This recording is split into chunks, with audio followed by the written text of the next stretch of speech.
प्रिय विद्यार्थियों, आधुनिक विश्व के इतिहास विषय में जिस टॉपिक को आज हम पढ़ने जा रहे हैं, वह है फ्रांस की क्रांति। फ्रांस की क्रांति विश्व इतिहास में एक अपना महत्वपूर्ण स्थान रखती है, क्योंकि इस क्रांति ने जो नारा दिया, समानता, स्वतंत्रता और बंधुत्व, वो आज भी विश्व के बहुत सारे देशों में प्रयुक्त किया जाता है।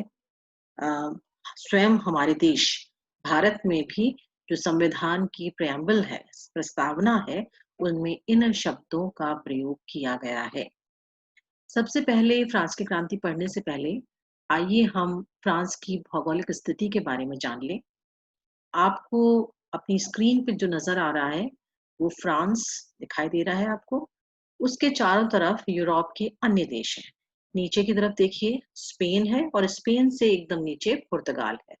यहाँ एक तरफ इटली है, स्विट्जरलैंड है, जर्मनी है, और जर्मनी, स्विट्जरलैंड और इटली, इनसे लगा हुआ एक जो छोटा सा निशान दिख रहा है, ये पूरा मैप नहीं आ पाया है यहाँ पे, उसमें ऑस्ट्रिया है, उसके पास हंगरी है। इसके बाद हम और ऊपर आते हैं, बेल्जियम है, नीदरलैंड्स है, और इधर देखिए समुद्र में यूनाइटेड किंगडम यानी इंग्लैंड है। एक तरह से देखा जाए तो फ्रांस लगभग सारे यूरोप के देशों के संपर्क में है। यही कारण है कि फ्रांस में जब भी कुछ हुआ, उसका प्रभाव संपूर्ण यूरोप में पड़ा, और इसीलिए एक कहावत बन गई कि जब भी फ्रांस को छींक आती है, सारा यूरोप जुकामग्रस्त हो जाता है। इसके बाद बात करते हैं फ्रांस की क्रांति की।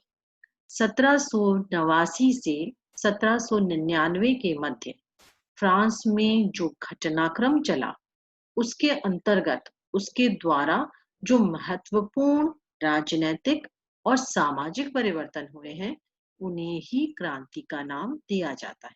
वैसे भी आप जानते हैं कि क्रांति का तात्पर्य होता है व्यवस्थाओं में आमूल चूल परिवर्तन, और यहाँ जो परिवर्तन है वो राजनीतिक और सामाजिक रूप से हुआ है, और इसे फ्रांस की क्रांति का नाम दिया गया है।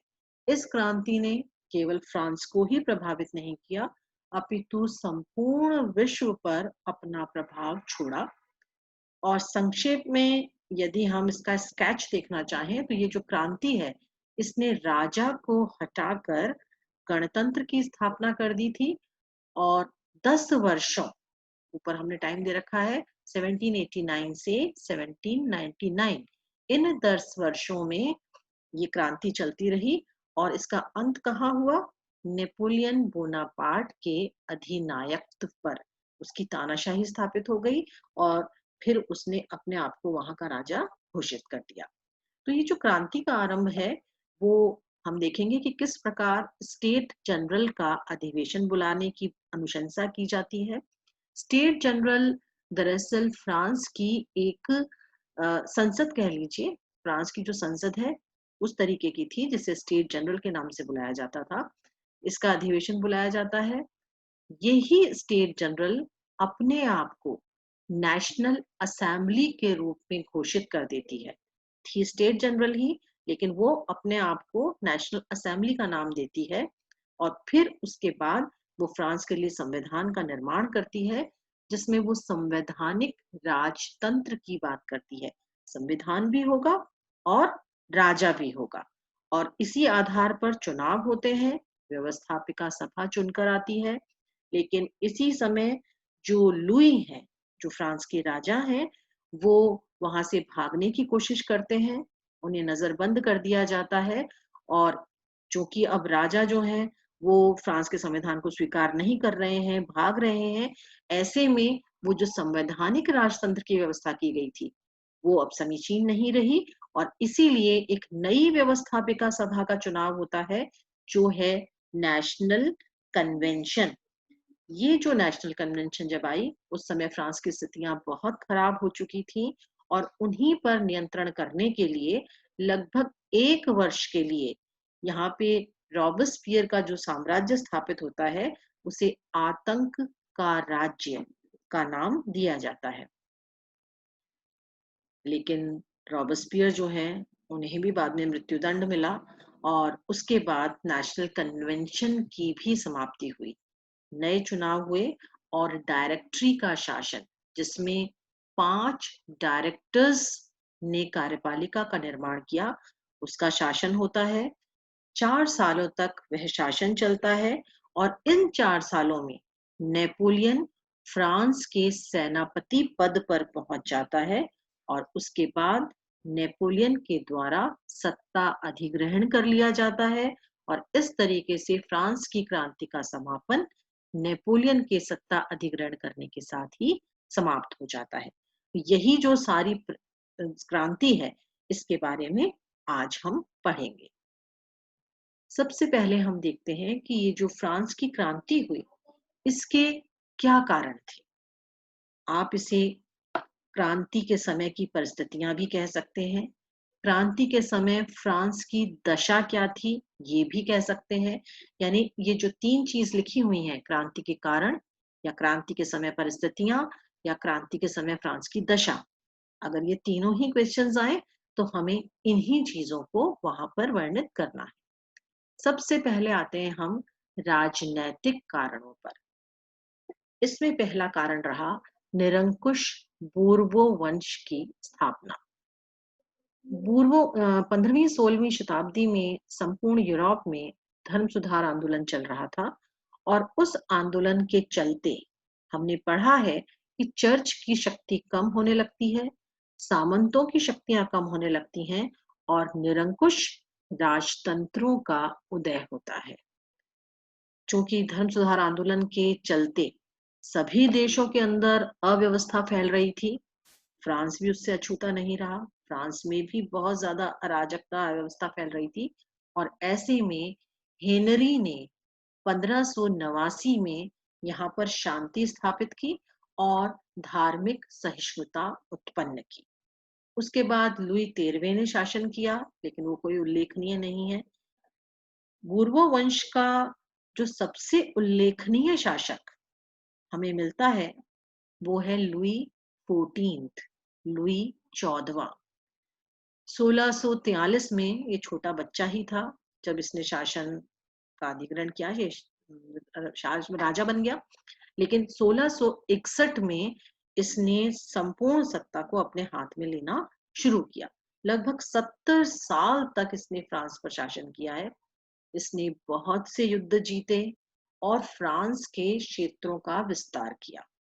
ये मानता था कि जो राजा है वो देवता के द्वारा जनता को प्राप्त होता है, यानी उसे राजा ईश्वर ने बनाया है और इसीलिए वो ये मानता था कि आई एम द स्टेट, मैं ही राज्य हूँ, मैं ही फ्रांस हूँ और जो मैं बोलता हूँ वही कानून है।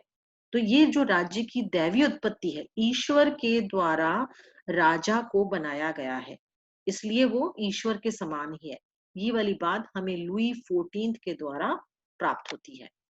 इसी ने वर्साय के महल को बनवाया। वर्साय फ्रांस का जो राजधानी है पेरिस, वहां से कुछ दूरी पर स्थित है, 12-13 मील दूर है और वहां पर बहुत बड़ी जगह पर बहुत बड़ा महल, बड़े बड़े बगीचे और इस तरीके से वर्साय का महल बनवाया गया है, जिसमें हॉल ऑफ मिरर्स मिलता है हमें। वो सारा का सारा लुई 14 ने बनवाया है। इसी ने पेरिस का सौंदर्यकरण किया, बड़ी बड़ी पेंटिंग्स बनवाना, अच्छी मूर्तियां बनवाना, इस तरीके से कार्य किए। इसमें बहुत सारा धन खर्च हुआ। तो लुई 14 ने जो युद्ध जीते थे, उन युद्धों के माध्यम से जो धन फ्रांस में आया था, उस धन को लुई ने इस सौंदर्यकरण, महल बनवाना और इस तरीके की चीजों में व्यय कर दिया, खर्च कर दिया, यानी अन उत्पादक कार्यों में लगा दिया। तो इसका परिणाम क्या निकला कि युद्धों में तो खर्च हुआ ही था फ्रांस का, और जो पैसा आया था वो बजाय राजकोष में जाने के इन चीजों पे खर्च हो गया, तो राजकोष खाली होने लगा। इसके अतिरिक्त लुई ने एक और अधिकारियों की नियुक्ति की, जो थे इंटेंडेंट्स। उनकी नियुक्ति की, जो सरकारी तौर पे प्रशासनिक अधिकारी थे। ये राजा के ही द्वारा नियुक्त होते थे और उसी के प्रति उत्तरदायी होते थे। इससे केंद्रीयकरण बढ़ने लगा। अभी शुरुआत में हमने बात की थी, स्टेट जनरल जो है वो फ्रांस की संसद हुआ करती थी। यहाँ हम देखते हैं कि लुई 14 जो अपने आप को ईश्वर समझता था, उसने स्टेट जनरल यानी फ्रांस की संसद का अधिवेशन कभी बुलाया ही नहीं। उसकी जगह उसने क्या किया, इंटेंडेंट्स नाम के अधिकारियों को खुद नियुक्त किया और वो सिर्फ आकर रिपोर्टिंग सारी राजा को ही करते थे। इससे केंद्रीयकरण की प्रवृत्ति बढ़ गई, क्योंकि संसद का अधिवेशन हो नहीं रहा, जनता के प्रतिनिधि राजा से बात कर नहीं रहे, बल्कि राजा स्वयं ही लोगों को नियुक्त कर रहा है और वो राजा को ही आकर सारी चीजें बता रहे हैं। तो केंद्रीकरण बढ़ गया। इसके बाद अगला राजा आया लुई 15वां। लुई 14वें की जब मृत्यु होने लगी तो उसने लुई 15वें को, जो कि उस समय 5 साल का बच्चा था, उसे अपने पास बुलाया और उससे कहा कि देखो, मैंने बहुत युद्ध किए हैं और मैं समझता हूँ कि तुम युद्धों के अंदर अपना समय और धन नष्ट मत करना। लुई 15वां छोटा बच्चा ही था। जब वो बड़ा हुआ तो अपने पिता की बात उसे ध्यान नहीं रही और उसने सोचा कि मैं तो एक बड़े योग्य पिता की संतान हूं, तो मैं तो स्वाभाविक रूप से बड़ा योग्य, जबकि वो एक अयोग्य शासक था। उसने जिन जिन युद्धों में हाथ डाला, उन सभी युद्धों में वो पराजित हुआ और फ्रांस का धन खर्च होता गया। सबसे महत्वपूर्ण युद्ध जिसमें उसने इंग्लैंड के साथ युद्ध किया था, सप्तवर्षीय युद्ध। आपको ध्यान होगा, हमने अमेरिका की क्रांति में भी इस युद्ध को पढ़ा था। इस सप्तवर्षीय युद्ध में फ्रांस पराजित हुआ और उसकी आर्थिक स्थिति और भी खराब हो गई। उसके सारे उपनिवेश उसके हाथ से निकल गए और राजकोष तो रिक्त हो ही गया था। इससे युद्ध ऋण बढ़ गया और जिस हेतु कर लगाने आवश्यक हो गए। लेकिन लुई 15 ने अपनी विलासिता को और वो जो खर्चा कर रहा था उस पे उसने कोई रोक नहीं लगाई, तो ये ऋण बढ़ता ही चला गया। इसके बाद आते हैं लुई 16 1774 में। यही वो लुई हैं जिनके समय में फ्रांस की क्रांति हुई। लुई 16 स्वयं अपने आप मतलब व्यक्तिगत रूप से एक बहुत ही नेक और सदाचरण वाले व्यक्ति थे, लेकिन ये सख्ती से सुधार कार्य नहीं कर पाए क्योंकि इनमें निर्णय क्षमता नहीं थी। इनके बहुत सारे मंत्री आए, हम उनके बारे में बात करेंगे कि वो सब मंत्री आए और उन्होंने राय भी दी लुई 16 को कि किस तरीके से मितव्ययता की जा सकती है या अन्य कोई कार्य किया जा सकता है। लेकिन लुई 16 में स्वयं तो निर्णय क्षमता थी ही नहीं, और दूसरी चीज वो अपनी पत्नी मारी अंतवानेत से बहुत ज्यादा प्रभावित था।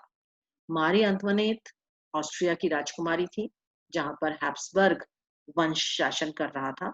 बहुत खूबसूरत थी और इनकी बातों में लुई 16 आ जाता था। कई बार राजनीति के फैसले यही लिया करती थी। इन्हीं लुई 16 के समय में फ्रांस ने अमेरिकी स्वतंत्रता संग्राम में सहायता की। हम पढ़ चुके हैं कि फ्रांस की सहायता से ही जो अमेरिकन थे, उन्होंने अपने स्वतंत्रता संग्राम को जीता था। लेकिन फ्रांस के साथ क्या हुआ? फ्रांस को उस संग्राम में साथ देने के बदले कुछ भी प्राप्त नहीं हुआ, बल्कि इनकी आर्थिक स्थिति और भी अधिक खराब हो गई। तो ये तो थे निरंकुश लुई शासक, जो सिर्फ अपने व्यक्तिगत हित के बारे में ही सोचते थे और फ्रांस के राजकोष या फ्रांस के हित के बारे में नहीं सोचा।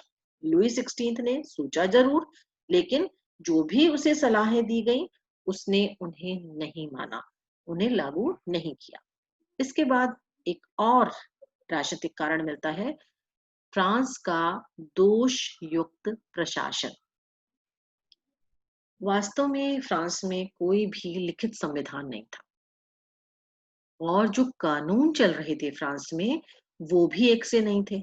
फ्रांस के एक प्रांत में अलग तरीके का कानून है, अगले ही जगह जाएंगे थोड़ी ही दूर पर तो कानून बदल जाएगा। यानी व्यक्ति जो है वो सोच भी ले यदि कि मुझे कानून का पालन करना है तो वो नहीं कर सकता था, क्योंकि एक क्षेत्र में अलग तरीके का कानून चल रहा है, अगले क्षेत्र में थोड़ा अलग तरीके का चल रहा है। इसके अतिरिक्त जो कर वसूली की प्रथा थी वो ठेकेदारी पे थी। ठेका छोड़ दिया जाता था कि भाई फ्रांस का ये क्षेत्र है, इसका ठेका बोलिए। मान लीजिए किसी व्यक्ति ने बोला 2 लाख, 2 लाख में उसे ठेका दे दिया गया। अब वो व्यक्ति क्या करेगा? जहाँ वो कर वसूलेगा, वहाँ 2 लाख के 4 लाख बनाने की सोचेगा। तो ऐसे में वो किसान के हित, अहित किसी की बात नहीं सोचेगा, केवल उसे तो जबरदस्ती कर वसूलना है, इसी बात पर ध्यान देगा। इसके अतिरिक्त फ्रांस में वंशानुगत नौकरशाही भी प्रचलित थी। वहां जो सामंत हैं, उनका पुत्र ही सामंत बनेगा, भले ही वो अयोग्य हो। इसलिए उसको तो सारे के सारे वो विशेषाधिकार मिलेंगे जो एक सामंत को मिलने चाहिए। इसके अतिरिक्त एक लेट्रे द कैचे नाम के एक पत्र भी थे, जिसपे सिर्फ व्यक्ति का नाम लिखना होता था और उसे भेज पुलिस को दे दिया, पुलिस को दिया उसको लेटर को और कहा कि इस व्यक्ति को पकड़ के ले आओ। अब वो जो व्यक्ति है, उसको बिना कारण बताए कितने ही दिनों के लिए जेल में रखा जा सकता था। तो इस तरीके की जो लेटर द कैचे है, वो भी ये जो नोबिलिटी है, जो राजा है, उनके पास ये विशेषाधिकार हुआ करता था। एक सबसे बड़ा कारण था कि जो राजतंत्र है, जो राजशाही है, वो अपनी विलासिता पर व्यय कर रहे थे। वर्साय का महल जो बहुत बड़ा था, उसमें राजा और रानी तो रहते ही थे, उनका परिवार तो रहता ही था क्योंकि उनका तो घर है। लेकिन बहुत सारे जो चापलूस सामंत थे, वो भी अपनी अपनी जो मैनर्स थे उनको छोड़कर और वर्साय के महल में ही रह रहे थे। अब इतने सारे लोग रहेंगे तो उतने सारे लोगों के लिए भोजन बनेगा, और चूंकि वो सब नोबिलिटी है, तो जितने व्यंजन बन रहे हैं, कभी कभी तो 2000 व्यंजन, इस तरीके के व्यंजन बनते थे। ये विलासिता की पराकाष्ठा है। इसके अतिरिक्त राजा और रानी के रहन सहन पर भी ढेरों खर्च होता था। मारी आंतोनेट जो है वो बहुत ही खर्चीली थी, और लगभग 16,000 सेवक राजा की सेवा के लिए रहते थे। पर्सनल सर्वेंट्स जो थे मारी अंतोनेट के, वो लगभग 500 थे। रोज 200 से अधिक घोड़े तैयार किए जाते थे और वर्साई के महल के बाहर लगा दिए जाते थे कि पता नहीं लुई 16 को कौन से घोड़े पर बैठकर जाना हो। तो ये सब क्या है? बहुत ज्यादा व्यय हो रहा है सिर्फ विलासिता पर। और यही कारण था कि जो राजकोष की रिक्तता है, वो बढ़ती चली गई। इसके बाद आते हैं हम सामाजिक कारणों पर। फ्रांस में जो क्रांति से पहले की व्यवस्था चल रही थी, उसे आसिया रिज़म के नाम से जाना जाता है, यानी पुरातन व्यवस्था। समाज की इस पुरातन व्यवस्था में जो समाज था फ्रांस का, वो 3 भागों में विभाजित था। प्रथम स्टेट, द्वितीय स्टेट और तृतीय स्टेट। प्रथम स्टेट जो थी, उसमें पादरी वर्ग आता था। पादरी वर्ग जो कि चर्च के अंदर कार्य करता है, इसके पास कुछ विशेषाधिकार थे। चर्च की संपत्ति को ये प्रयोग कर सकता था। चर्च के कारण जो जनता पर कर लगते थे, जैसे टिथ कर आदि जो हम पढ़ चुके हैं, वो सब चर्च की संपत्ति होते थे और यहाँ से चर्च का सारा पैसा रोम चला जाता था। द्वितीय स्टेट में कुलीन वर्ग, सामंत वर्ग आता था, जिसमें 2 तरह के सामंत थे। एक तो वो सामंत जो वंशानुगत सामंत थे, क्योंकि उनके पिता सामंत थे, इसलिए वो भी सामंत थे, जिन्हें शस्त्र आधारित सामंत ये कहा जाता था। दूसरे वो सामंत थे जो थोड़े पैसे वाले लोग थे, जैसे बहुत अच्छे व्यापारी हैं, बहुत पैसा कमा लिया, उनके पास थोड़ा पैसा आ गया। पादरी वर्ग में कोई है जिनके पास बहुत पैसा आ गया, तो वो सामंत का पद खरीद लेते थे, यानी ऐसे बड़े बड़े पद खरीद लेते थे जो सामंत के समान ही विलासिता का और विशेषाधिकारों का उपयोग करते थे। तो ये सामंत कहलाते थे वस्त्र आधारित सामंत। तो ये 2 प्रकार के जो कुलीन वर्ग के लोग थे, वो द्वितीय स्टेट में आते थे। ये दोनों ही स्टेट विशेषाधिकार प्राप्त वर्ग थे। इनको बहुत ज्यादा अधिकार प्राप्त थे। जैसे इन दोनों को कोई टैक्स वगैरह नहीं देना होता था, और दूसरी चीज, जो सामंत है उसको ये अधिकार था कि उसके क्षेत्र में जितने भी किसान हैं, उन सब से वो बेगार ले सकता है, उनके खेतों में अपने जानवरों को लेकर जाकर शिकार कर सकता है, और खेत यदि बर्बाद हो जाए तो उसे कोई मुआवजा नहीं देना होगा। इसी तरीके से जो किसान है, अगर वो मछलियां पालन का व्यवसाय करता है, तो उसके पौंड में जाकर वो मछलियां पकड़ सकते थे, कोई मुआवजा नहीं देंगे। इस तरीके से बहुत सारे विशेषाधिकार इन्हें प्राप्त थे। अब बात आती है तृतीय स्टेट की, जो फ्रांस का सबसे बड़ा वर्ग था। इसके अंदर जन सामान्य आते थे और फ्रांस की संपूर्ण जनसंख्या के 96% लोग इसी स्टेट में थे। कौन कौन से लोग आते थे? हम देखते हैं किसान, वो इसमें आते थे। कारीगर, शिल्पी जो हैं, कुछ चीजें बनाने वाले आर्टिजन्स जो हैं, वो इसमें आते थे।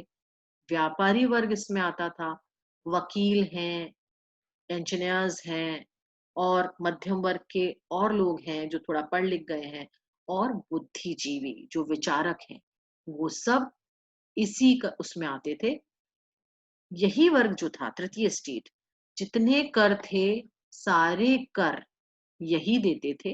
प्रत्यक्ष और अप्रत्यक्ष दो प्रकार के कर प्रचलित थे और दोनों ही इनको देने होते थे।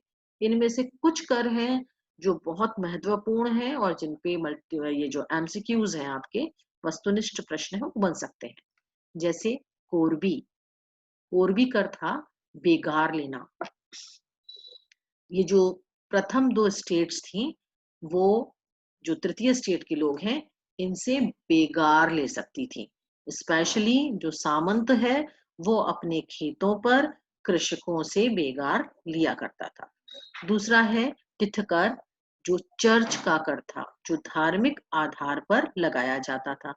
इसके अतिरिक्त एक था टैली कर, ये भूमि कर था, आपकी भूमि पर कर लगने वाला था। आयकर, जो कमाने वाले थे, जिन्हें तनख्वाहें मिलती थी, या जो वकील हैं, इन सबकी जो आय है उस पे कर देना होता था। चुंगी कर, ये स्पेशली व्यापारियों के लिए है। एक क्षेत्र से दूसरे क्षेत्र जाओ, बीच में चुंगी लगेगी, वो आपको देना होगा। इसके अतिरिक्त गाबेल कर, सबसे ज्यादा कठिन कर यही था।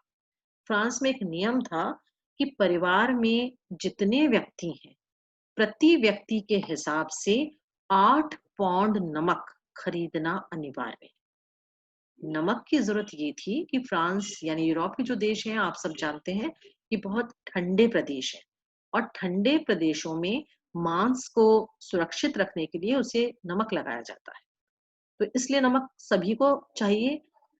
तो फ्रांस में ये नियम था कि परिवार में जितने व्यक्ति हैं, प्रति व्यक्ति के हिसाब से 8 पौंड नमक खरीदना होगा। अब वो गरीब किसान जिसके पास रोटी खरीदने के लिए पैसे नहीं है, लेकिन नमक खरीदना उसको अनिवार्य था। यदि आपने नमक नहीं खरीदा तो आपको सजाएं दी जाएंगी। तो ये बहुत ही दुखद कर था। इसके बाद हम देखते हैं कि जो प्रथम और द्वितीय स्टेट है, इन पर तो कोई कर था ही नहीं, और तृतीय स्टेट करों के बोझ से दबा हुआ था। शहरी श्रमिक जो थे, यानी जो शहर में फैक्ट्रीज वगैरह में काम करने आने लगे थे, क्योंकि औद्योगिक क्रांति शुरू हो चुकी थी, तो कुछ फैक्ट्रीज, कुछ मैन्युफैक्चरिंग होती थी, तो वहां पे जो शहरी श्रमिक आते थे, उनको ना तो रहने के लिए अच्छा मकान है, न खाने के लिए कुछ है, तो उनकी जो कंडीशंस थी वो भी बहुत ही बुरी थी।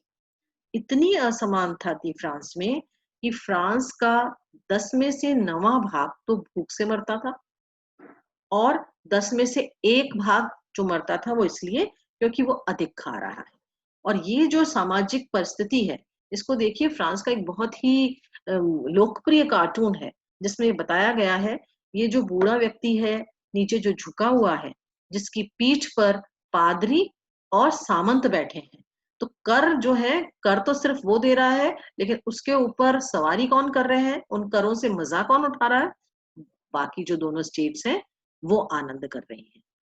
और इसमें हमने ये देखा है कि फर्स्ट स्टेज जो थी, यानी जो पादरी थे, वो फ्रांस की जनसंख्या के केवल 1% थे, लेकिन फ्रांस की भूमि का 10% भाग उनके पास था। बहुत कम टैक्स देते थे, और जो टिथ कर था वो सारा का सारा ये लेते थे। और ये अपनी जो मनी आती थी, जो पैसा आता था, उसको क्या करते थे, या तो थोड़ा बहुत दान दे दिया क्योंकि पादरी हैं, और या फिर खुद बहुत ही शानदार तरीके से जीते थे। इसके अंदर भी हम देखते हैं कि जो पादरी वर्ग था उसमें भी एक तो बहुत छोटे पादरी पादरी थे जो पैरिश क्लर्जीज जो कि गांवों में जाते थे, और दूसरे थे हायर मतलब बहुत उच्च श्रेणी के पादरी यानी बिशप्स। इनके अंदर भी फर्क था।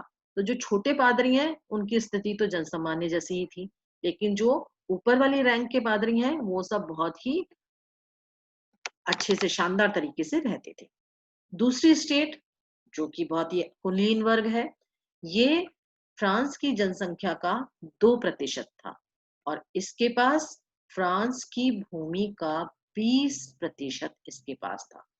सरकार में, सेना में बहुत ऊंची ऊंची जगहें इन्हें प्राप्त थी। और कहाँ रहते थे? वर्साए के महल में, अभी हमने देखा था ना। और इसके अतिरिक्त ये क्या करते थे, जितने भी कृषक थे जो इनके क्षेत्र में रहते थे, उनसे ये अपने सामंत के नाम पर बहुत सारे जो ड्यूज हैं, जो कर हैं, वो प्राप्त किया करते थे। इसके बाद आते हैं हम अगले कारण पर, बौद्धिक चेतना का प्रसार। 17वीं 18वीं सदी यानी पुनर्जागरण के जो बाद की सदी है, वो एनलाइटमेंट पीरियड, प्रबोधन काल रही है। और इस समय विज्ञान का, दर्शन का, तर्क शास्त्र का, इन सब का विकास हुआ। और बहुत सारे विचारक थे जिनके लोकतंत्र संबंधी, उदारवाद संबंधी विचार इस समय तेजी से फैल रहे थे। और फ्रांस में ऐसे बहुत सारे सलून्स बने हुए थे, ऐसे जगहें बनी हुई थी जहां बैठकर लोग चर्चा किया करते थे। तो बहुत तेजी से, क्योंकि पेपर्स आ चुके थे, न्यूज़पेपर्स, तो बहुत तेजी से अखबारों के माध्यम से, इन चर्चाओं के माध्यम से इन विचारकों के विचारों का प्रसार हो रहा था। कौन कौन से विचारक थे? सबसे पहले हम देखते हैं लॉक। इन्होंने उदारवाद की, लोकतंत्रवाद की बात कही। दूसरे हैं रूसो। रूसो इतने महत्वपूर्ण विचारक हैं कि नेपोलियन तो ये कहता था कि यदि रूसो नहीं होता तो फ्रांस में क्रांति नहीं होती। क्यों? क्योंकि फ्रांस की क्रांति का जो मूल नारा है, समानता, स्वतंत्रता, बंधुत्व, वो रूसो का ही दिया हुआ है।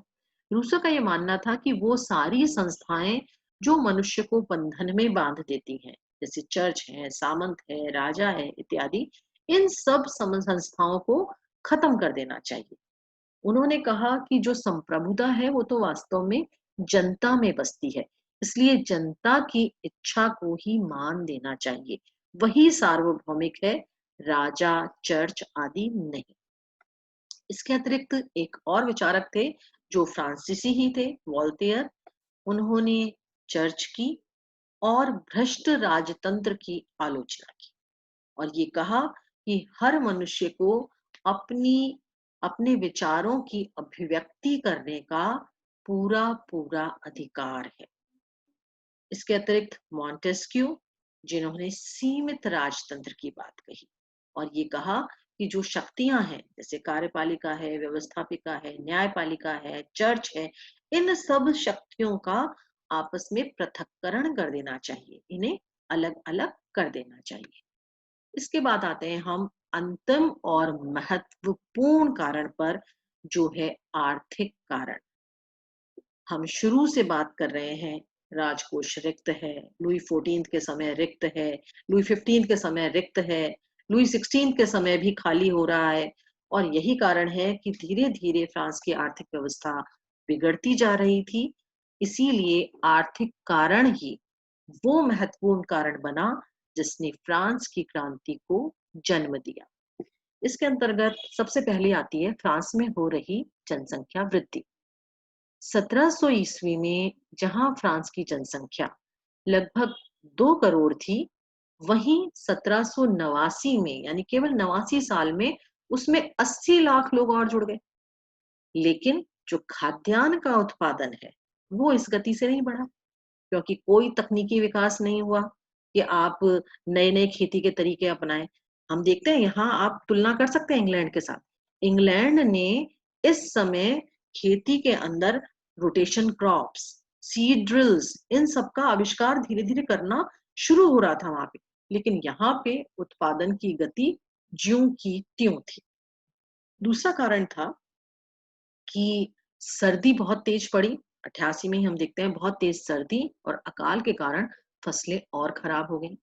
इससे जो खाद्य पदार्थ थे, अनाज जिससे ब्रेड बनती है, जो हाँ बहुत चलती है, उसके दाम बढ़ गए। अभी नहीं बल्कि 1715 से 1785 के मध्य फ्रांस में लगभग 100 से अधिक किसान विद्रोह हुए, जो ये बताते हैं कि उस समय फसलों के उत्पादन की दशा कितनी खराब थी कि किसानों को विद्रोह करना पड़ रहा था। इसके अतिरिक्त युद्ध ऋण बढ़ रहा था। धन की कमी तो लुई 14 के समय से ही शुरू हो चुकी थी, लेकिन फ्रांस का जो आधा बजट था, वो केवल इन ऋणों को चुकाने में ही जा रहा था। लुई 14 के समय धन की कमी होने लगी थी। लुई 15 ने अनावश्यक युद्धों में फ्रांस को उलझाया। लुई 16 ने अमेरिका के स्वतंत्रता संग्राम में डाला फ्रांस को, हालांकि विजय प्राप्त हुई, लेकिन आर्थिक रूप से फ्रांस बिल्कुल खत्म हो गया और इसीलिए फ्रांस का बहुत सारा पैसा केवल युद्ध के ऋण को चुकाने में ही जा रहा था। स्थिति बहुत खराब हो रही थी। लुई 16 बहुत परेशान हो रहे थे और इसी कारण उन्होंने वित्त मंत्री नियुक्त किए और उनको ये कहा कि भाई वो इस तरीके की कोई चीज बताएं ताकि जो स्थिति है उसको सुधारा जा सके। सबसे पहले तूर्गो नामक व्यक्ति को नियुक्त किया गया। तूर्गो ने सारी स्थिति का अध्ययन किया और उन्होंने ये कहा कि जो राजा हैं और जो सामंत वगैरह हैं, इन सबको मितव्ययता बरतनी चाहिए। सामंतों को अपनी विलासिता में कमी कैसे बर्दाश्त होगी? इसलिए उन्होंने मारी अंतोनेट को कहा कि तुर्को जो है वो बिल्कुल सक्षम नहीं है। देखिए हमारे शान बान में आन में कमी कर रहे हैं। मारी अंतोनेट ने लुई 16 को कहा और लुई 16 ने तुर्को को पदच्युत कर दिया। दूसरे मंत्री नियुक्त किए गए, नेकर। उन्होंने कोशिश की कि किसी तरीके से स्थिति काबू में आए और अंत में उन्होंने आय और व्यय का ब्यौरा जो था वो प्रकाशित करवा दिया। अब चूंकि प्रकाशन में ये बात आ गई कि भी सामंत और राजमहलों पे इतना खर्च हो रहा है, तो जनता के अंदर तो विद्रोह की भावना आनी ही थी और सामंत जो थे वो सब भी इस बात के लिए नाराज हो गए कि क्यों हमारे व्यय का जो प्रकाशन है वो करवा दिया गया। फिर वही प्रोसीजर हुआ, नीकर को हटा दिया गया। इसके बाद केलोन, ये एक अलग ही विचारधारा के मंत्री थे जो नियुक्त हुए। इनका ये मानना था कि यदि हम बहुत धन खर्च करते हैं, बहुत दिखावा करते हैं, तो लोग ये सोचेंगे कि हमारी आर्थिक स्थिति बहुत अच्छी है और वो हमें और अधिक ऋण देने को तैयार हो जाएंगे। और ये सोचकर केलोन महोदय ने ये कहा कि बहुत शान शौकत से, बहुत ज्यादा खर्च करके हमें रहना चाहिए और राजकोष पहले ही बुरी स्थिति में था, इन्होंने उसे और भी खराब स्थिति में ला दिया। इसके बाद ब्रिये को नियुक्त किया गया। ब्रिये जो है उन्होंने कहा कि हमें नए कर लगाने होंगे। अब जो प्रथम दो स्टेट्स थी वो तो किसी भी हालत में कर देने को तैयार नहीं थी। तो ब्रिये ने कहा कि ठीक है, हम नए तरीके के कर लगाएंगे और उसको लगाने के लिए जो पार्लियामेंट है, ये एक तरह से पेरिस की एक न्यायालय सरीखी एक संस्था होती थी। उच्च न्यायालय जिस तरीके से होता है उस तरीके की संस्था थी। उस पार्लियामेंट से कहा गया कि भई आप इस पे अनुमोदन कर दीजिए जो कर हम बढ़ाना चाहते हैं। लेकिन पार्लियामेंट ने कहा कि कर बढ़ाने का अधिकार मेरा नहीं है। इसके लिए आपको स्टेट जनरल का अधिवेशन बुलाना होगा। स्टेट जनरल, फ्रांस की संसद। लेकिन स्टेट जनरल का अधिवेशन लुई 14 के शासन करने से पहले कभी हुआ था। उसके बाद आज तक 175 साल बीत चुके थे, स्टेट जनरल का अधिवेशन कभी हुआ ही नहीं था और फ्रांस का कोई जीवित व्यक्ति ये नहीं जानता था कि स्टेट जनरल का किस तरीके से चुनाव होता है, क्या योग्यताएं होती हैं और क्या प्रोसीजर होता है। लेकिन नए कर लगाने आवश्यक थे फ्रांस में, फ्रांस की स्थिति को ठीक करने के लिए और नए करों की अनुशंसा हेतु स्टेट जनरल के चुनावों का ऐलान कर दिया गया और यहीं से फ्रांस की क्रांति की प्रक्रिया आरंभ होती है, जिसे हम अपने अगले वीडियो में पढ़ेंगे।